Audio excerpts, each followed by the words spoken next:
Hello, and we are live today. I forgot to change my shirt.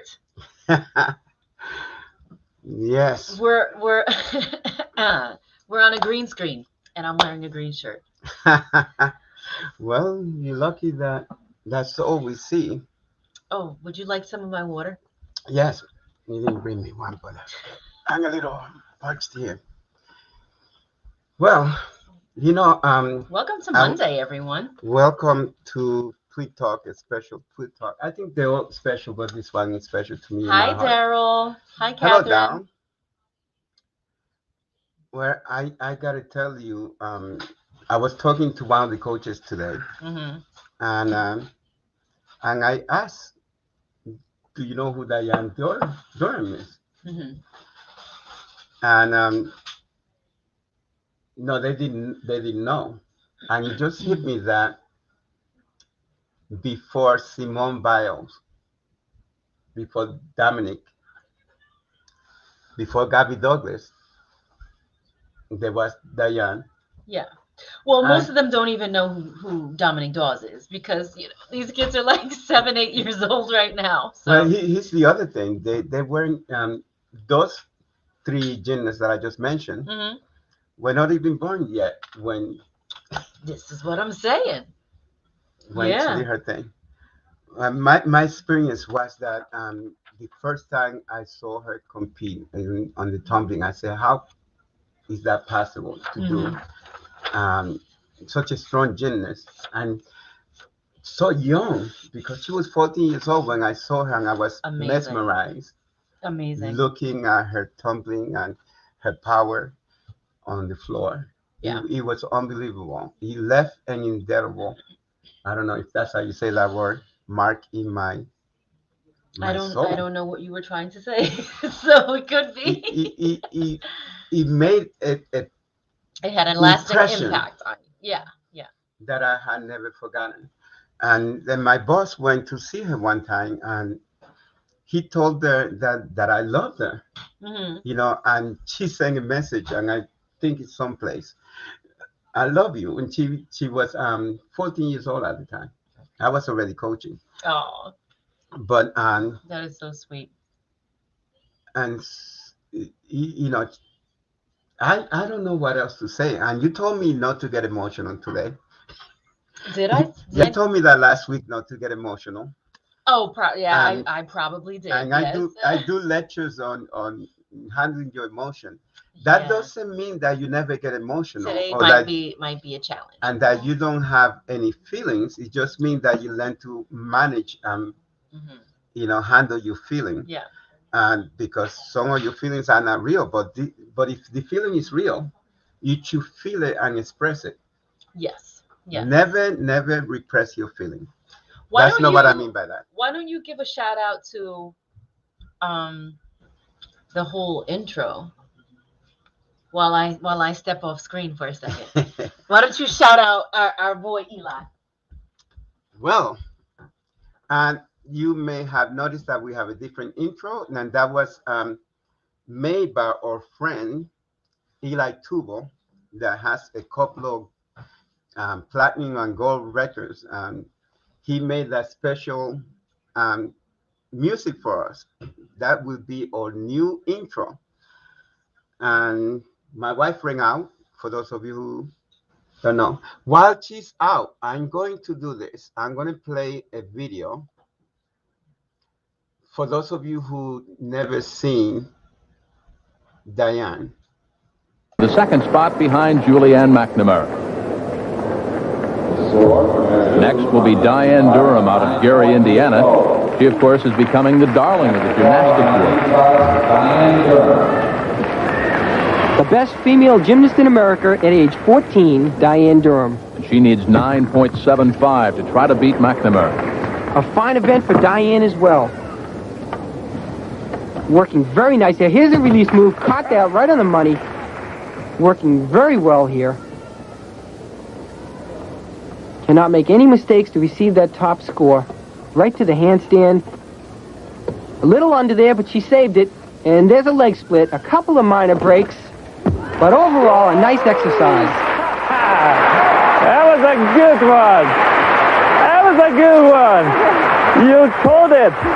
Hold it over there. Well, Dianne Durham's coach is certainly enthused over her performance. Remember now, she needed a 9.75 to beat Julianne McNamara. Peter will take... Hey, and we're back. Look, Wonderful. it changed. Wonderful. I love that. That is amazing. I love that. It's still amazing to me at this day, even though that the bars and everything have changed. Yeah, you what know? an amazing trailblazer. So tonight on the show, we have her husband, Tom Drahozal. He's going to be coming with us. Also, he's going to be coming in with us. Also, we have a visitor who's going to say a few words. Wendy Hilliard. Yes. We had her on our show. Another trailblazer. Yeah, last year sometime. Mm-hmm. So she's gonna come share some words. We really appreciate it, and we want to make sure we just bring attention to these wonderful women who were just so amazing in breaking down barriers in the gymnastics community. We also want to say thanks to Darryl Brackett because he's all unofficial booking agent, casting agent. Unofficial. And we want to thank you for that. He made the suggestion while I was sending Tom invite. Great minds. Daryl, yes, you can actually now see my entire upper torso. And I said to myself when I got home and I set up, setting up for the show, I was like, oh, I need to make sure I change my shirt. And I didn't. Because I was binge watching Manifest, which I am now obsessed with. Obsessed. Okay, so we're gonna bring Tom in because I know and I was told by Darryl that he could fill a whole hour by himself, which I know that is true, and we'll bring him on now.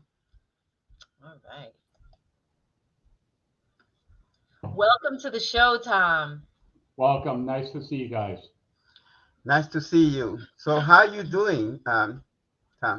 I'm doing okay.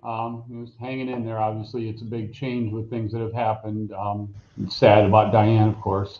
Mm-hmm. The good thing is she's finally getting a lot of recognition. I think that's kind of it took too long for it to happen, but it did happen. So that's good for those of us that are still here. Great. That's awesome. Now, will they be inducting her into? Because they were. No, they did. Okay. Yeah. No. They did. And I know you were fighting for that, and quite a few of us wanted that to happen for a long time. So how did you go about getting that together? Well, there's that's something a lot of people thought Dianne was already in the Hall of Fame. Mm-hmm. Including a lot of the former, her former national team members that were on the '84 Olympic team as well. Mm-hmm. We would go to congresses a lot of time, and people would sit there and say, "Oh, you're in." And Dianne's like, "Well, no, I'm not in the Hall of Fame." And then they couldn't believe it many times. Right. And then we were at a Congress many years ago, and Bob Colorasi was the president of USA Gymnastics at the time. Yeah. And he told Dianne at the time, he goes, "You're going in next year. Make sure, you let your family know." And so she did. She went home and told her dad, who had kind of, after Dianne had stopped competing, he wasn't going to gymnastics congresses or events anymore because his intention to go there was to see his daughter who had retired. So she had told him, hey, you got to make plans, next year for Congress, you're going to have to go because I'm going to be going in the Hall of Fame. And he said, yes, I will go. And then, of course, we found out later when the Hall of Fame class was announced, Dianne didn't get in. Right. So like every year after that, we kind of just, it didn't happen. And then Dianne had actually told me at the time, she goes, this was obviously many years ago, they'll never put me in the Hall of Fame when I'm still alive. Mm-hmm. And said that's going to be an award that you're going to have to go get for me. And she even told that to, friends and family, the same thing, that Tom's going to have to accept that award for me. Then she always threw in there, he will be so old by the time that happens, he's going to need a cane to go up there and accept the award for me. So that was kind of a running joke I had with Paul Zert after all this happened when she got in. And Paul told me when she got in the Hall of Fame, Paul contacted me and he said, well, you won't need a cane to go up and get the award now. He was right. Yeah. Well, I find this whole thing very interesting, because I also believe that she was already in there, but I was going because of her talent. Hmm. She should have Right. been there. That such an amazing trailblazer. Now, but I was also interested on the love story. Tell Okay. me how you met. I met Diane she had taken a break from gymnastics. She was Hmm. still doing professional shows, but as far as coaching, she had taken a break from that. She was doing professional dance. Hmm. So she was performing in a bunch of different areas, inside the United States, internationally. I think she went to Japan to do a show for several months. She had been in Germany to do a show. And then the big thing that she had done was Diane made it to the Olympics in a way kind of different than we all thought she should have got there. Hmm. She was a performer in the closing ceremonies of the '92 Olympics in Barcelona. Right. So she auditioned for that, and there is a story behind that that we could maybe talk about in a little bit. But Sure. she auditioned for that, and they took one dancer out of Chicago, and she was the one dancer. Hmm. And she went. She was in Barcelona for quite a bit of time, because they had to practice and rehearse for that show. And then they performed the closing ceremonies.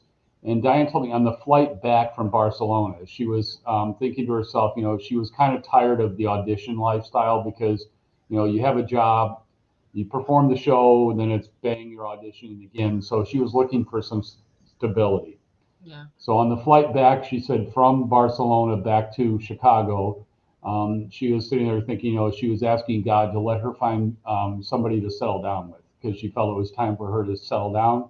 Which, if you know Wow. Diane Durham settling down that was not something that was ordinary. She was definitely on the go all the time. Hmm. So happened when she moved back here, she was staying with her dad temporarily. He was still in Gary at the time, and she was taking the train up to Chicago for a gym that she was working at, Lakeshore Academy. And so it just so happened, shortly after she started working at Lakeshore as a coach, she was out one night, and I happened to be out one night, and we met and we talked. And then we decided, that we'd go out on a real date the next time. So we started dating really quickly after that. And that was kind of like in November of '92, actually. Hmm. So just 29 years ago. And then by May of '93, we were engaged. And then we got married of August of '94. And I did not know initially I knew she coached gymnastics. I did not know about her gymnastics accomplishments at all. So that was kind of, because we had been dating for, a couple of months or 6 weeks to 2 months. And she had told me, she goes, well, next weekend we won't be able to get together because I won't be in town. I was like, okay. And then she goes, performing in a gymnastics show in Cincinnati. And I was Hmm. kind of like, okay, well, I knew she coached. I didn't know about performing. And then I must have had kind of a blank look in my face. And she goes, well, do you know who Bart Connor is?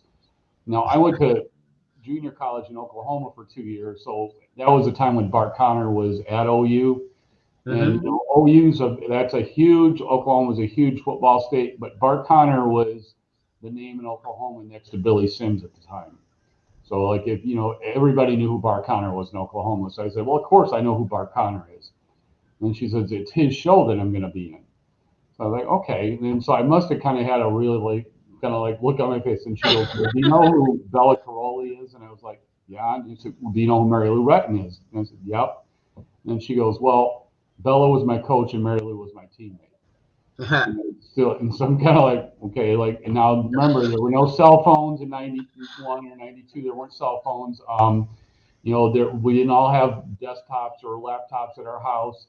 So I had a computer at my office. Well, this was on a Friday night, so I had to wait until I went to work on Monday. And then there wasn't Google yet either. So doing a search on Dianne Durham, and it came back, and I was like, wow, I was like, it's like, you never told me any of this. I had no That is idea. so funny. And she goes, I didn't want you to know that because she says, I wanted you to like me for me, not because of who Hmm. I was and what I had That's done. awesome. And so she told me, later on, she said that gave me huge points for her because I actually, I liked her instead of, somebody that was, starstruck. So, Yes. Yes. That's why I I wanted love you to that. tell that story. My wife was different. She She Googled me. I did. I said Google was out by then. Google was by then. Yeah. She said, "Who's this guy and why is he doing push-up like that?" So then you met and you dating, um, because you are a basketball coach. Yes. Yeah. So you knew everybody in basketball, but you didn't really know everybody in gymnastics. No, I did not. I would watch gymnastics like most people did during the Olympics, or if there was a big meet on television. So you would associate, especially the big names of the Olympics, on what people had done. But like I knew who Nadia Comaneci was, and I knew who Mary Lou Retton was, and Kim Zmeskal, but I did not know who Dianne Durham was because she didn't make it to the Olympics, unfortunately. So yeah, so that was definitely a change. And I remember the first time. That was shortly after we got married. We were down in Houston visiting. Diane's sister lives in Houston, so we were visiting her, and she was going to do a professional show shortly after that. So she wanted to go work out at Bella's gym. So I went with her to Bella's gym, and and so we go into Bella's gym, and as soon as she walks in the door to Bella's gym, now this is the old one. This wasn't the ranch. This is the original Crowley's, and people are over there like, "Oh my God, that's Dianne Durham." And I'm sitting there, and then they go, "That must be her bodyguard." They thought it was her bodyguard, and I'm sitting there like, "No." So then that kind of hit home to me, like a lot of people knew who she was and what she had done for the sport, for sure. Wow. Wow. I'm just thinking about what you're feeling as you walk into that gym, and you're like, "Oh, it's this." This is the place, and and Bella did have pictures of Dianne up in the gym too. Oh, of course, okay. Yeah. How exciting must it have been when you found out who she really was? It was kind of like it was really impressing, to know that she, what she had done athletically and how she was so humble about it. I guess that was the biggest thing to me. She was never one to walk around and say, I was the 3-time USA all-around champion. I would, she would never walk around like that. People would, and the thing is, like, for us, for the most part, when we would be out in public going around, there was, and occasionally there'd be somebody that would recognize her. Now, if we went to a gymnastics, like USA Championships or Congress, you walked in, as soon as you walked in like a hotel or something, people were coming up to her. If we were at championships, people would see her inside the arena and they would want to talk to her. So, she was always very accommodating. If a child would want an autograph or a picture, she definitely would, pose for one or give them an autograph. She would always do that. But as time went on, she always kept trying to tell me, "I don't understand how these people know who I am when it's been so long since I competed." And I kind of did tell her, I said, "Dianne, I said, you got to realize now is it's their parents know who you are, because you'd look off on the side, there's mom and dad on the side, and they're pointing to the kid, go see her, because that's who they looked up to when they were a child. They had their own children, so that's how it was going on." I love what you say about her, even though she had all the success that she did, she remained humble. And I just think that's very important for anybody when you accomplish things in life, that you always remain humble and treat people with kindness. That's true. Yeah. And I'll tell you one story about her being humble was when she auditioned the 92 Olympics for Barcelona for the show, for the closing ceremonies. It was in Chicago, and they took one dancer from that. And so she told me at the time, "I got to do something that makes me stick out from everybody else." And she said, now this was right before I met her, just a couple of months. So when she told me this story, I was kind of like, wow. But she said, so she was doing her audition dance, and she decided, wearing character shoes, to take off into a double fold. There was the people that were auditioning, judging the people to pick the dancers from Chicago. They were seated at a table. Well, she did a double over the table these people were sitting at and stuck the landing behind them. Wow. With character shoes on? With character shoes on. Yeah. You know what character shoes are? Yes. So I've worn character shoes on stage in theater. There's a heel. It's like, it's not high, but you don't tumble. Wow. So she told me that she stuck the landing, and she said the whole room just bam, everybody got silent. I can only imagine. Finished, they finished the other auditions, but she said by then everybody kind of knew you're the one. And then, so she did get picked. So and then now you kind of fast forward a few years later with this story, just kind of her, the humble side of her. We were out one night. We were waiting to be seated at a restaurant for dinner, and Dianne was wearing a Cirque du Soleil jacket because we had just seen a Cirque show. And so we're sitting there, and a woman comes up to her and says, "Oh, are you a performer in Cirque?" And Diane's like, "No, we just saw the show and I got the jacket." And she goes, "But I had been a professional dancer before." And the woman's like, "Oh, so what shows did so where did you perform?" And Dianne rattled off. She says, I did Japan, I did these shows in the United States, and I was in Germany, and then I did, I was in the closing ceremonies for the Barcelona Olympics. Well, the woman at that point, all of a sudden, her eyes, bam, they get wide, and her mouth opens up, and she's like, "You're her." And Diane's like looking at her, and she goes, "You're the person that, stuck the double full in character shoes behind." And so we're sitting, and Diane's kind of like, "Well, she goes, yeah." And she goes, "You do not realize," she goes, "you're like an urban legend in the Chicago dance community." An urban legend. That's funny because I think I saw her at one of the show, and I was watching her, and then she said, "Yeah, it's me." Because I wasn't sure, because I actually had some photos, not of me and her, but there were some of the Olympians taking photos, and I looked at her and I was staring, and she said, "Yeah, it's me." That's hysterical. So, and humbling is a good thing, but also at the same time, because she was so humble, she didn't know the impact that she had made on some people. Right. And the reason I say that is because when I sent the message to her, I said, "Can I use your picture for the Black History Month?" Yeah. And she sent a message back saying, "Of course you can. I had used it before." And she said, "Of course you can." And she said, "Thanks for remembering." Because in her own way, she probably didn't know that people remember that, but I remember it like it happened yesterday. I played the videos, and the one that you just saw and the other videos for my kids, and said, "That's an example right there." Yeah. None of those kids were born. But it's still inspiring what she did for the sport, because the kids that are here today, and they say the black this and black that, and she wasn't about just the first black. She didn't even know the impact that she made for that community. Even now, still so many years. And then I know that you had a conversation with her. You made her realize why that was so important. Yeah. I mean, it was like, and she did an interview with ESPN. It was in the summer of 2020. And she said that, to her, like everybody, she wanted to win USA championships. Like her idol when she was growing up as a gymnast was Nadia. That's right. Who she looked up to. And the irony of all this is, she ended up doing a lot of professional shows with Paul Zert and Bart Connor. Well, Nadia then joined them. So she got to do a lot of shows with her childhood idol. So that was kind of, and her and Nadia became good friends through the 3 years as well. And one of the things, she had a little picture of Nadia that she had in her bedroom. And so what I did with that was, when I went through her possessions, when I was down in Norman, my nephew plays football for the University of Oklahoma. And so I had dinner with Paul Zert and Bart Connor, and I gave that to Bart, and I said, "This is what Dianne always had." That's awesome. Yeah.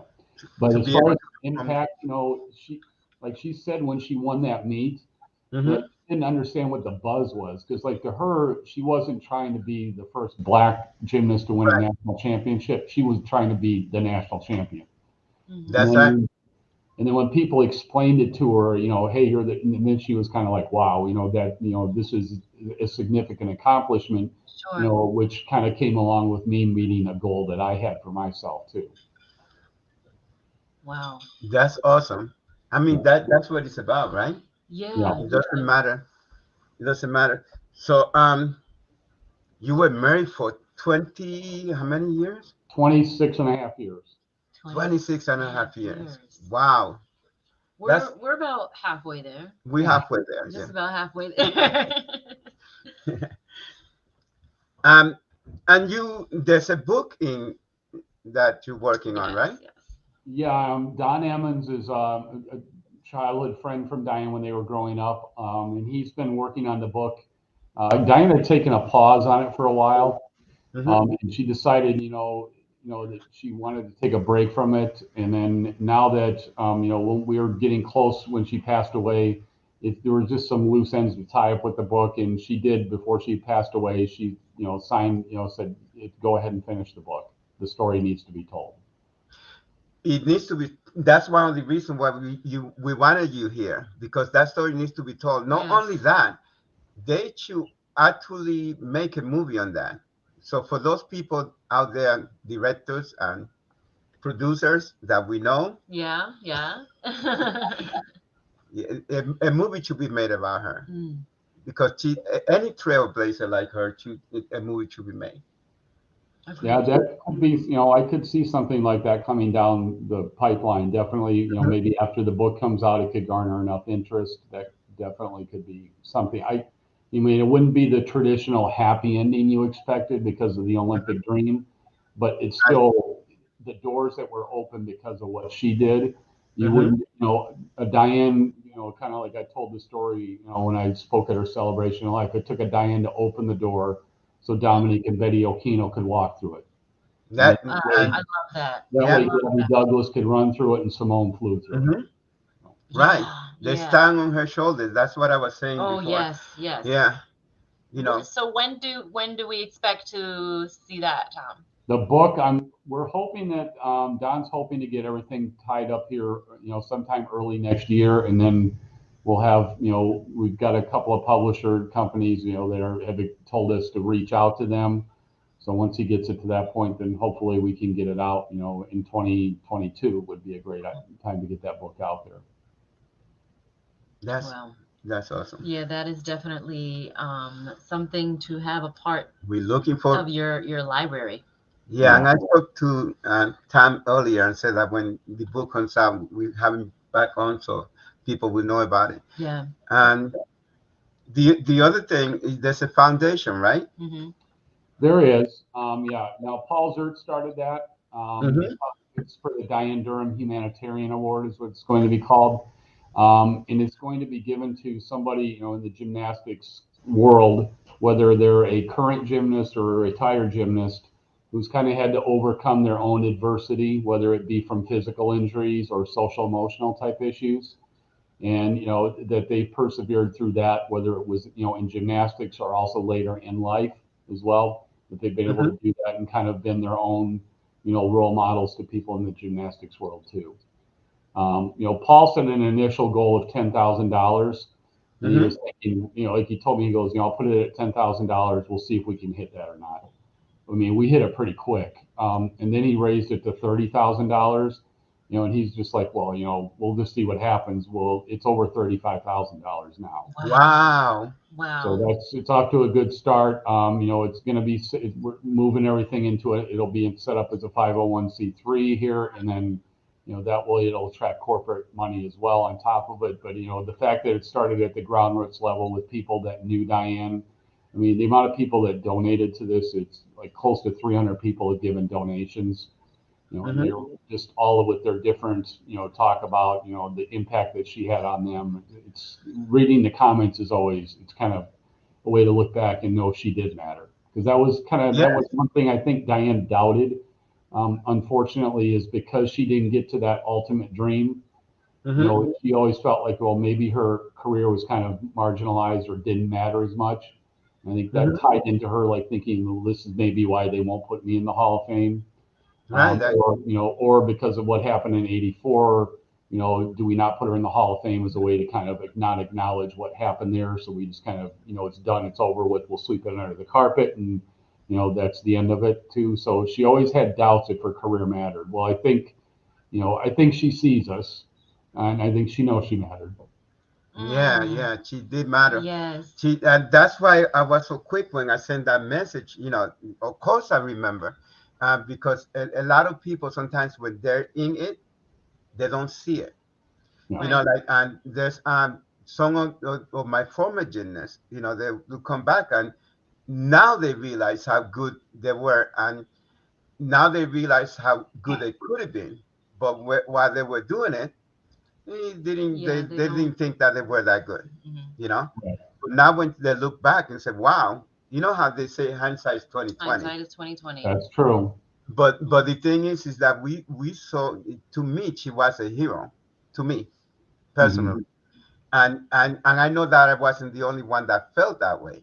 I know that there was a lot of people, but when you're on your own self and when you humble, you don't see how many people love you. Yeah. You don't That's think. true.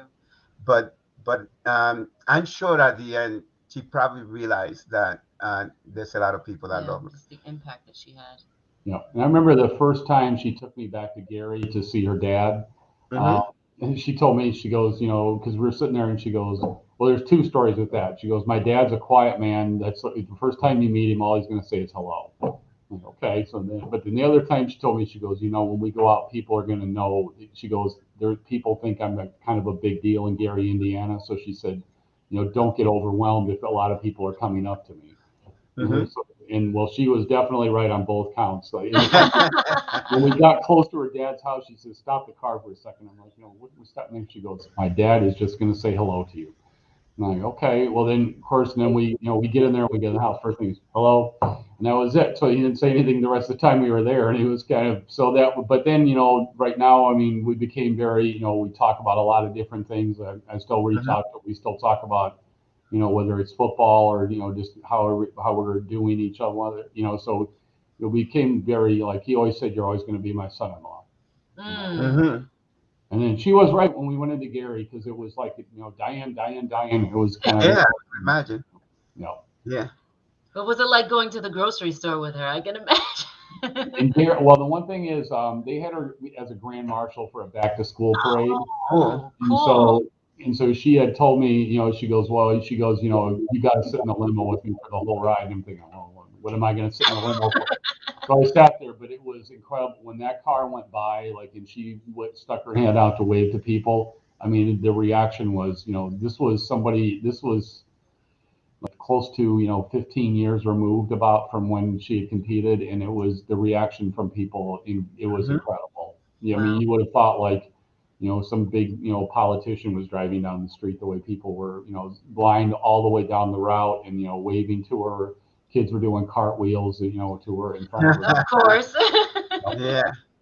You know, speaking of the people that love her, and, you know, we have Wendy Hillier. Yes. There. Wendy, Can you hear us, Wendy? She is here. We're going to have her say a few things. There we go. Hold on. We will bring her in. Nope, we don't want to do that. Hi, guys. Hi. Hey. Hey. Thank you for joining us, Wendy. Certainly. I just wanted to be on for a minute. First, to say hi to Tom. I was so honored to be at the celebration of life for Dianne. And I think, you know, us as gymnasts, of course, and you've heard the stories. I was there when she won nationals. It's a long story, but I was just really fortunate because I was performing at nationals to see Dianne win.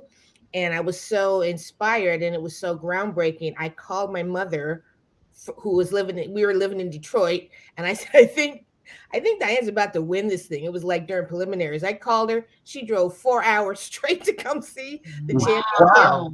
Yeah, she did, because at the time, you have to understand, it was like really exciting.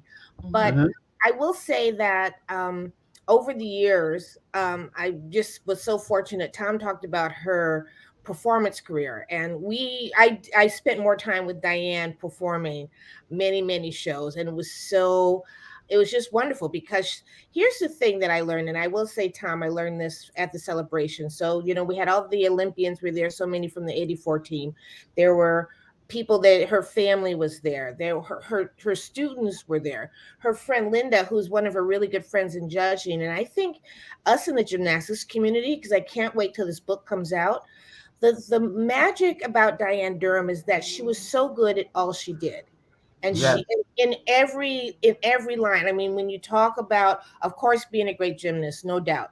Being a performance gymnast is not an easy thing. It really Mhm. is another discipline. And when you add gymnastics, it just takes it to another level. And so she was a highly regarded performer and dancer, but then also as a coach, as you can understand the impact, really the words that she had from her student that was there, it was just wonderful because the impact you have on students is amazing. But to Mhm. listen to her family talk, and Tom, you've just been amazing. It's Oh, been Absolutely. it's heartwarming. I will say this much is that um she was loved by everyone that she met. She had this incredible personality, whether she Mhm. was a gymnast, a performer, a coach, or a judge. She was always well respected in everything she did. Mhm. And um and I'm so glad that you're keeping this story going, because it's unique in gymnastics to have such a long arc of what you're Mhm. doing and to be respected on all different levels. And people need to see this in our sport, that despite everything, and I said this at the time, I mean, she was so fabulous for gymnastics, but gymnasts and gymnastics love some Dianne Durham for sure. And we will continue to do so. So I'm so glad that, we're learning that. And every time I sit, Tom, you're a very good storyteller as well. I'm oh, Yes. always learning something new. And I just wanted to say, I've been honoring for years on my Black Gymnasts in History, just because it is history. Yeah. But Right. as we're learning now and we're speaking more about her life, it's really a story that everyone needs to know. And I think they'll be inspired no matter what they do I agree. in gymnastics. We agree. We agree. And Very that's why much. we wanted time here. And I called it a special tweet talk because Yes. and it's a story that needs to be told. Hmm. It Yeah, is. I agree with you totally. And Pam I is doing thank you for having me on. I want to take, because I want to listen to more what Tom has to say too, fantastic. because it's really special. But thank you for having me on, and knowing that it's been an honor to have been able to work with Dianne, and really special to everybody that knows her, whatever she did in gymnastics, and it's going to be with us forever. Thank you so much. Thank you for thank you, joining us. Wendy. Thank You're you. welcome. Lots of love. Take Bye care. bye. See Wonderful. that's what I'm talking about. How Hmm. a lot of people love her, and well, it's not like when you go on Facebook and you're waiting for everybody to like you. Yeah, this is actually, you know, it's wonderful. It's wonderful. Just, hearing the comments from Wendy, just how, how much it impacted her being in the actual arena, and her mom driving 4 hours. 4 hours to see her. That's really special. That is really special. That's So it. it looks like Daryl posted the link for the foundation, Tom. Okay. Well, thank you, Daryl. Mm-hmm. That is a wonderful. Much Yeah. appreciated, Daryl. We'll remember to share that when we post the video. So if anyone feels moved to make a donation, then they can do so. I just want to say that Daryl has been really good with this. Yeah. Um, I'm going to tell you what Catherine. You know Catherine? Oh yes. Yeah. Daryl is a serial. He really He is. he really is in there all the time, Yep. making sure that this happening. I remember when it happened that we had a conversation Hmm. Yeah. about this. Starting message chains, making sure everyone gets Everybody knew. information, photos, links, and things like Yeah. that. And just, yeah, he's been really Yeah. good. I have a personal question. Sure. Who said I love you first? She did. Hey, Oh. you handsome devil, you. And did you go to I'm probably just saying this, but to your basketball games, because you seems like you've been doing pretty good with your coaching. Yeah, she would go to games a lot, definitely. She would, a lot. Sometimes it's during meet season, but like there was a lot of times she would definitely come to the games. She would, and the kids knew when she was there. My players did. They always like appreciated that too. And did they lately, well, later on, did they find out who she was? Oh, they knew who she was because she had taught gymnastics. We had at our summer program, she taught gymnastics, Oh, so they knew who she was. they knew who she was quicker, after meeting her than I did actually. So yeah. Mm-hmm. Yeah, kids knows everything. Yeah, they know really everything. do. They had Google then too. So yeah. If I wanted, Exactly. By that time, By that time, Google was around. So yeah. Right. Well, I believe that Google is a woman. Yeah, because like when I got married, my wife told me everything. She knew everything. I'm not going to dispute that. We have a couple of daughters that live here, and they know everything. Oh my gosh. And when I was growing up, my mother knew everything. So Google is a woman. I'll have to remember that one. But 1983 championships, that was kind of that was in Chicago, so that was kind of a homecoming meet for Dianne too, because she had moved to train with Crowleys. After she won 81 juniors, she went and trained with down in Texas with the Crowleys. So her coming back to compete in '83 in Chicago at the UIC Pavilion, it was known as the time, that was a big, because it was Dianne was as close to Gary as she could be. To compete at a big meet, and it was her church actually. That was one of the. If you ever watch the video at the end of the meet, you'll see the "We Love Dianne" signs. Yes, I saw that. That was her church. I was trying to get that. People in for that. So yeah. Tom, did you ever have to help her coach in the gym? Oh God, the fun. Okay, when I'm 6'3" tall, so one of the things I was like, I would go to her meets to watch her gymnasts compete and stuff. And they're like, Dianne strategically would pick some good meets, like January meets in Fort Lauderdale. Who's not going to want to go to those? Right. Or meets in Las Vegas. So, I would always, I always made sure, even if I had a game on a Friday night, I'd fly out on a Saturday morning to go to those meets. But the first time I was walking around with their meet, and everybody's like, God, is that some big bar coach that Dianne found from Europe that she brought in to coach bars for? And I was like, so they thought I was some kind of ringer she brought in from some European country to teach. They always come from Europe, right? Yeah, they always thought it had to be from Europe, that's for sure. That's so funny. That's funny. They just think I'm her father. That's okay.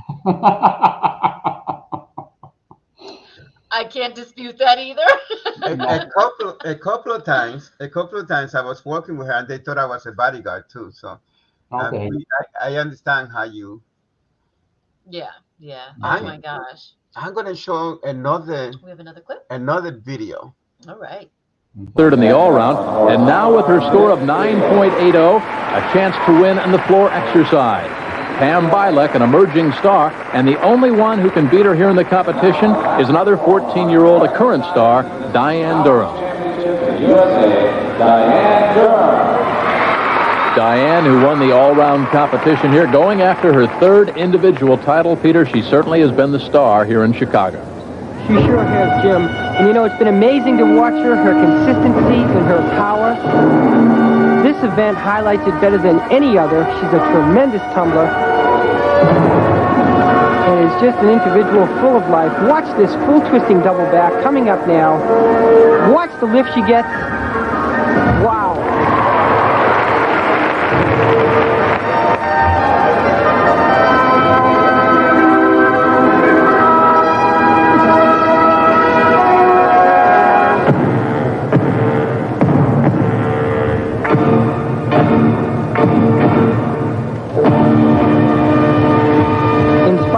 Gymnastics by Nadia Comaneci at the 76 Olympic Games when she saw her on TV.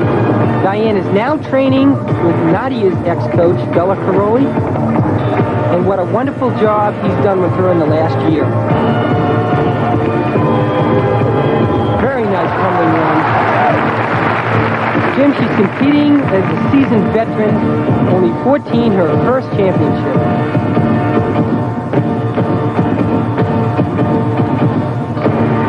Winding this routine down, another double twist right on the money. Peter, keep in mind she needed a 9.60 to take the title from Pam Bilek. How is she doing? Very good, Jim. I think she's going to get it. Super tumbling, excellent performance, Dianne Durham. Out of Gary, Indiana, just 14 years old, already a star with her sister and mother watching in the stands and her coach, Bella Caroli, nearby. Wow. That tumbling gave me chills. even today. Mm-hmm. Well, she would always be the first to say, like we didn't have the equipment wasn't as gymnast friendly as it is today. That she would make that noise. So she would call her gymnast that a lot. So you know what's funny, Tom, is that we had that same exact floor. The same exact floor. Same color and everything. That's the floor we used to have. I was actually going to take a picture of it. This is one of our parents. It's one of our current competitive gymnasts. Yeah. Okay. Oops. Okay. Here's a comment from Daryl. It was nice to see Pam in that clip. Pam is one of the most gracious competitors I ever watched and such a good friend to Dianne. Okay. Awesome. Yeah, Pam and Tracy Talavera, and Michelle Dusser, and it was for Kathy Johnson wasn't able to make it. Mary Lou was supposed to, but she was unable to make it at the last second due to illness. But so 4 of the 6 from the '84 Olympic team were there. Julianne McNamara as well. So. Wow, and those are all gymnasts that I love. Angie Denkins came in too. Angie Denkins and Wendy were there. So. It was and then Mike Jackie and Paul Zerk, so it was a pretty good representation from her era from gymnastics. And USA Gymnastics sent a representative, 2 representatives to it as well. So I mean, it was very nice of them to do that. Wow. How did you feel when she finally got in there? I think I probably would have broke down if I saw that. Oh yeah, that naturally, yeah, definitely. Yeah. She talked about her hair. Yes, she did. Many times she did. Yeah. You saw that when they put her in the Region 5 Hall of Fame, she talked about that. Yes, we saw. That's what I'm talking about. I tried to upload that, but it was too large. Too big, yeah. Okay. So eventually I would play it because I got to cut it down. But I like what you said about you. I was going to use that today actually as an introduction to bring you in. You want to share what you said about her hair?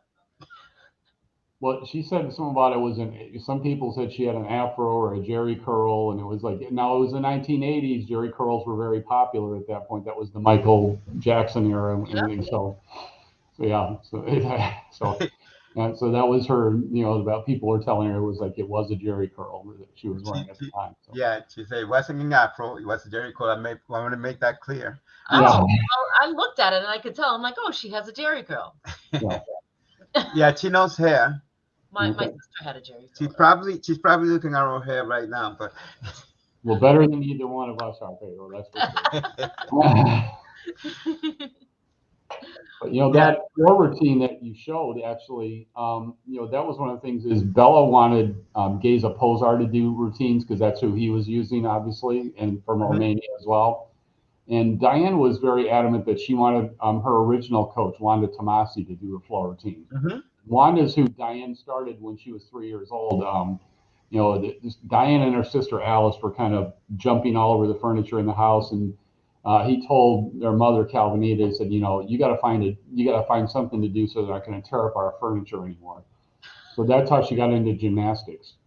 And then Alice got in. They were both on the team program at one point, and Alice's line was, she loved gymnastics. She goes, but Dianne loved gymnastics. So she, Alice hit the plateau, and Alice was taller than Dianne as well. And so Alice, at the plateau where she was, got into a certain level. It wasn't levels back then; it was classes, I think, is what they had.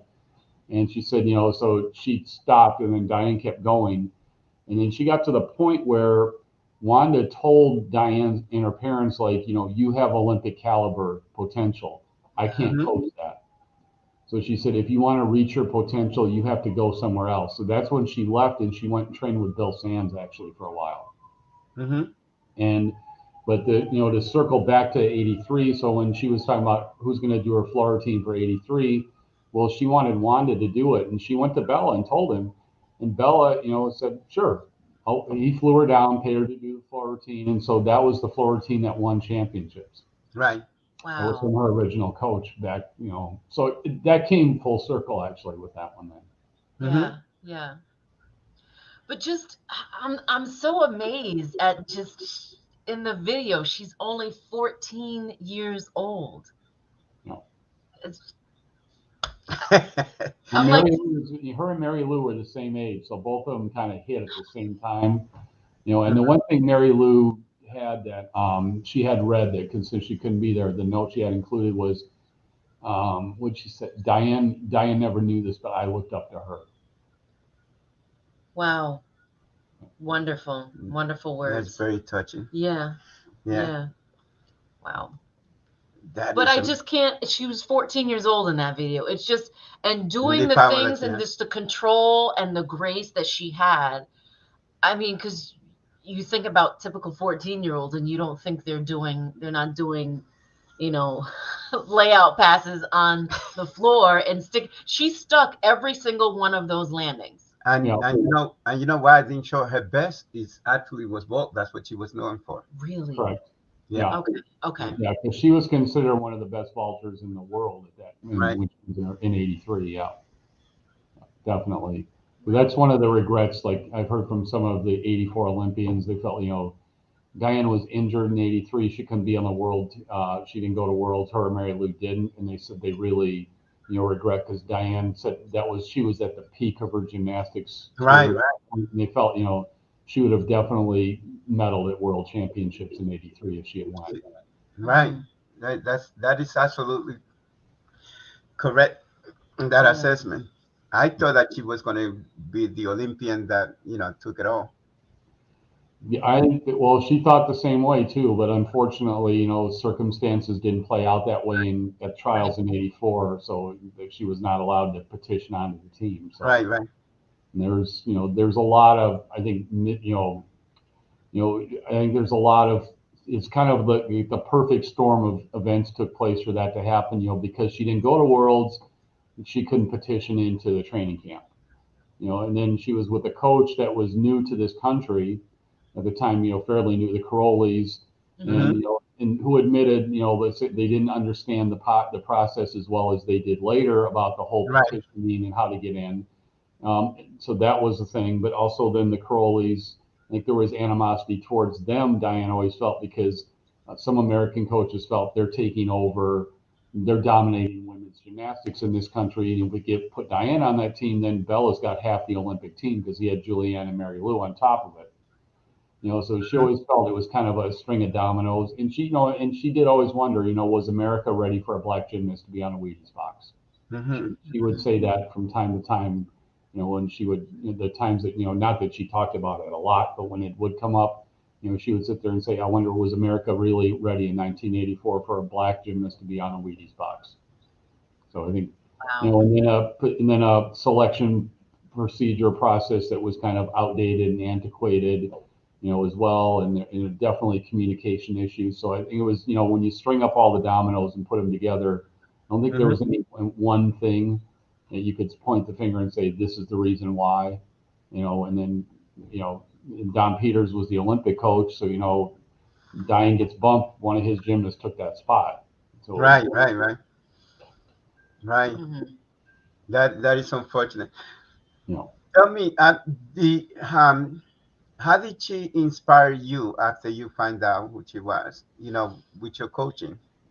Well, I mean, the one thing is that you could come home and, Dianne she was a coach who, she was demanding as a coach, but she did it in a way that, you didn't realize how demanding she was. I think, the relationship she built with her, but, she always said that about me. She goes, because I coach girls basketball predominantly. I was doing boys for a little bit when I met her.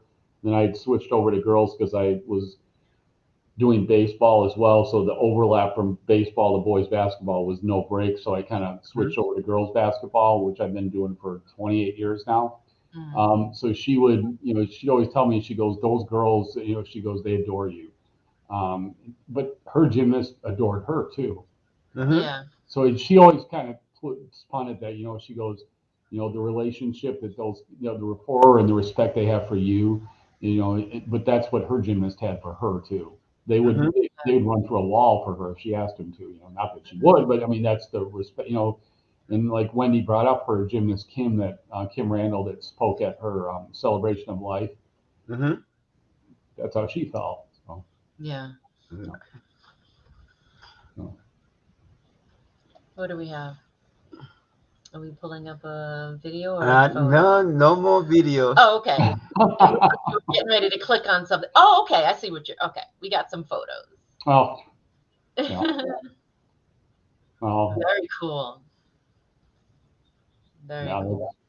Yeah, I've won that award a few times. So, but yeah, that was definitely. But that's, you know, a lot of that has to go on the success of the teams you have too. It's that, you know, players have to buy into your system, and because you gel as a family. And you know, so, you know, I always felt like those awards to me were because of my players. And Dianne always felt like, you know, the same way when she coached, you know, she had state champions, regional champions, girls that went to Easterns, because, you know, and so she always felt, you know, that was their, you know, way people would say, oh, that's a Dianne Durham gymnast. And she's like, you know, that was, you know, yes, that was my gymnast, but they did it, you know, and you kind of put them on the path and you guide them, and you give them advice, but at the end of the day, you know, you're not on that balance beam with them. You know, it's what they do at that moment in time too. Yep. They're the ones putting in the work and the hours. That is true. When it all comes to fruition, it's wonderful. And I'm very hard. It's very hard for me to accept compliment when a parent come and said, "Well, you did it." I said, "No, they did it. They got on the beam. I just kind of pointed the way, you know." But you know, but you also have to take the compliment because you continue to do it over and over. You did it, and you won quite a few. I saw, I think it was a newspaper article that you won how many games? 400, something like that. Yeah, we're closing in on 500 these. I think I'm 5 away from 500 now, so it's getting close. Yeah. So, wow. No, you know you're getting old when you get numbers that high. That's for sure. So, yeah.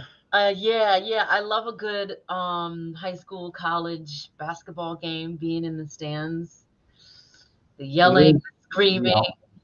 Yeah, they are good, and it's they, at least, you know, Illinois last year we didn't have it because of COVID, so they had a very compressed season. So it is good to be back doing it again this year. I would imagine so. Yeah, I think everything was a little bit wonky last year because even with our gymnastics season, there were no meets, and then all of a sudden there were like 5, and I feel like we went to all of them crammed into like a month and a half period just to get the competitions in before the state meet competition. So, yeah. Now, how do you know Catherine? Dianne coached Catherine's daughter Ava. That's the photo that we show. Yeah, up at Northbrook. Yep. Yeah. Oh, okay. Yeah. With the little one, wonderful. Yeah. I love that. So yeah, that was Ava's still competing still too, and so Dianne was her coach when she was up in Northbrook. No, that's great. Well, listen, Tom, this was a most interesting conversation, and I'm sure we could talk to you again when the book comes out. Oh, definitely. There'll be more stories. I mean, we scratched the surface on some of the stories. That's for sure.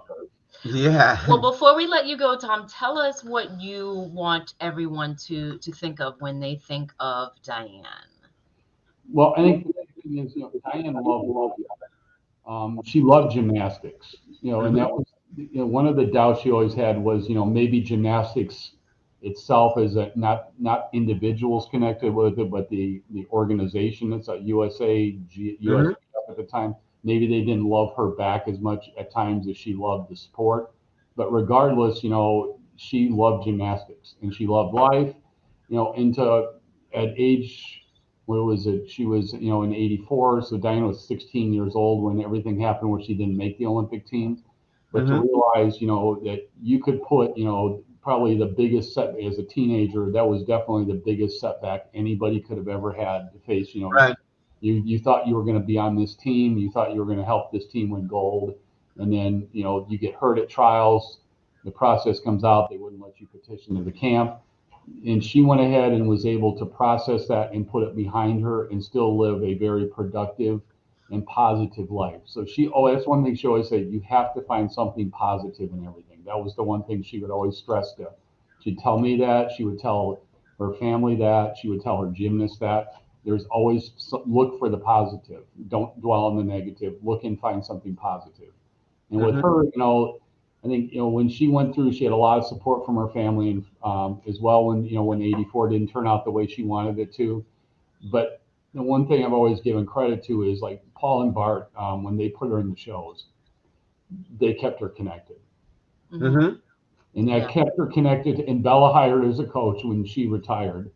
Right. Because Dianne was Kim Zemessel's coach at one point.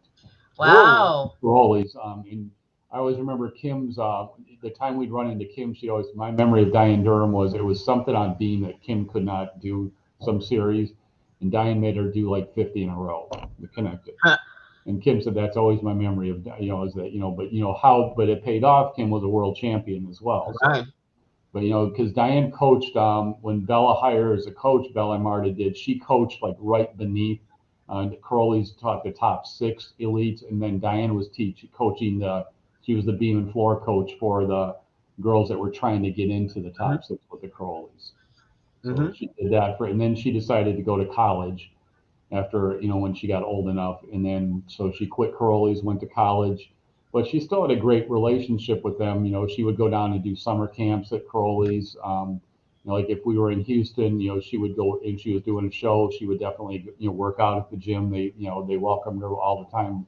Anytime you'd see them, they would welcome her back with open arms. And her respect for Bella is, she always felt that, is Bella tough? Yes. But, she always felt like you knew if you wanted to be the best, you had to go with the best. And at that time, Bella was the best. She always felt to get the best out of people. So she always held him in high regard. She always said good things about Bella, which I know, other people had different views on Bella, but, that's who, she never once, said anything negative about him. And she always felt, her line to me would be like, she compared it to me for playing basketball. She'd be like, that's like if you're going to play college basketball for Bobby Knight, you knew what you were getting into when you went there. Don't complain about it. She's like, and she always said there's hundreds or thousands of other gyms, that you could go to, and so if you don't like it, you can always go somewhere else. But she always said, for her, that was the perfect fit. That was the person that maximize her talent and her potential. Wow. So that was how she always felt about that. But the positivity, always look in somebody who loved life and she loved the sport, no matter what. And I think that's the big thing. And I think, hopefully we can carry that memory on with her with this award that we're going to be doing. That and a lot of the gyms say, she should be remembered as a trailblazer and a pioneer. And Kathy Johnson and Tracy Talavera were really behind the push with the 84 team. They went to Lely and asked, it's time for Dianne to go in the Hall of Fame. So, and I know there was hundreds of other people that were doing the same thing as well. So it wasn't just, any one or two people. I think it was kind of a grassroots effort that really, people, this is time. So I think that's why she finally came too. Right. But sadly, it was the way she predicted it would be. She wouldn't be here to get her award. So. Right. Yeah. Right. Well, Tom, thank you so much for joining us. Thank you for sharing your wonderful stories. We are so looking forward to that book. Okay. We are too. I hope when we get the word that it'll be coming out, I'll reach back to you and we can definitely circle back on that. Absolutely. Awesome. We love that. Thank you so much, Tom. Okay. No, thank you. It's been a wonderful, I've enjoyed it. My time with you guys, the time flew by. It's been a remarkable interview. You did an excellent job. So. Oh, thank you. Thank you so Tom. much. Have a good night. And Blessings thank you to for being and, on our show. Yes, have a happy holiday season. You too. Please take care. You too. Take care. Yeah, That's going to be some book. Quite we wonderful. got to talk to some people about the movie. Very touching. Yeah. Mm-hmm. Well, next week, I think we're having an artist that I taught guitar when she was young, and now she has a whole album, where she's playing and singing, and she created all this music. And her father reached out to me, and I went to this. You teach somebody, a couple of chords and things like that, and Literally a couple of chords. yeah, just a few chords, Just a few but chords. listen, the Beatles did it with 3. So I'm told. And Michaela went and continued to practice, Yeah. and now she has a whole album, and she will be our guest next week. And we've been working on the Borscht Bell. Borscht Bell. Yes. And that's coming along really. Yes. That's coming along really, really well. We're working diligently on that show. Yes, we're working on it. There's a couple of people that I have worked with back then at the hotel that are coming on, and that should be a fun show. We have one of the musicians that play at the hotel where I worked, and we have one of the daughters of the owner of one of the hotel. Wonderful. I am so elated. That is the show that is on Monday, December 27th.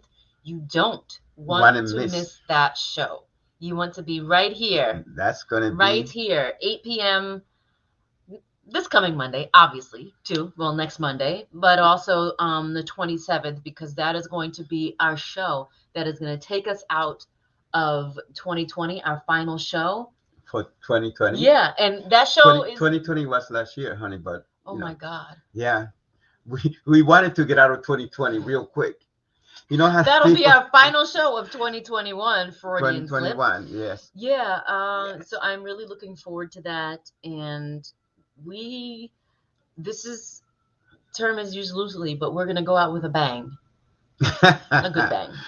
Yes, we are definitely going to go out with a bang. We want to thank our guest, Tom Drahozal.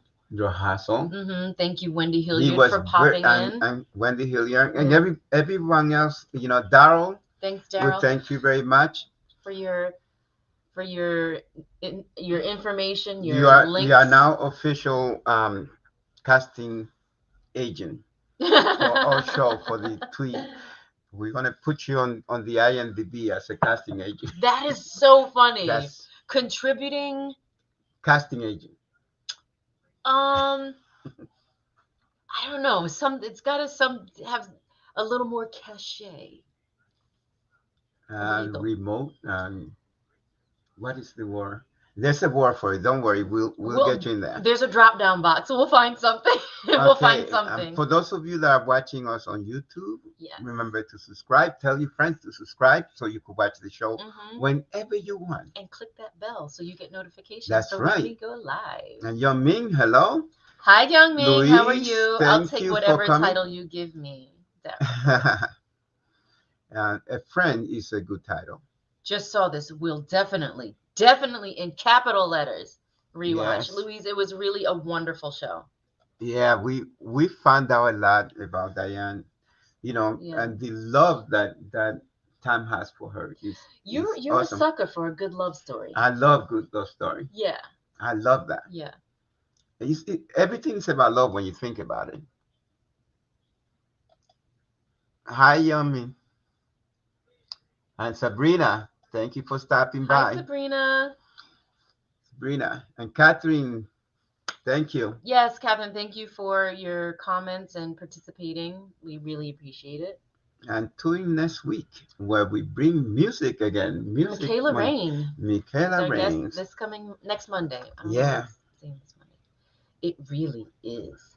Thank you guys for watching us on another Monday Night Tweed Talks. We hope to see you next Monday. And as always, love, peace, and harmony.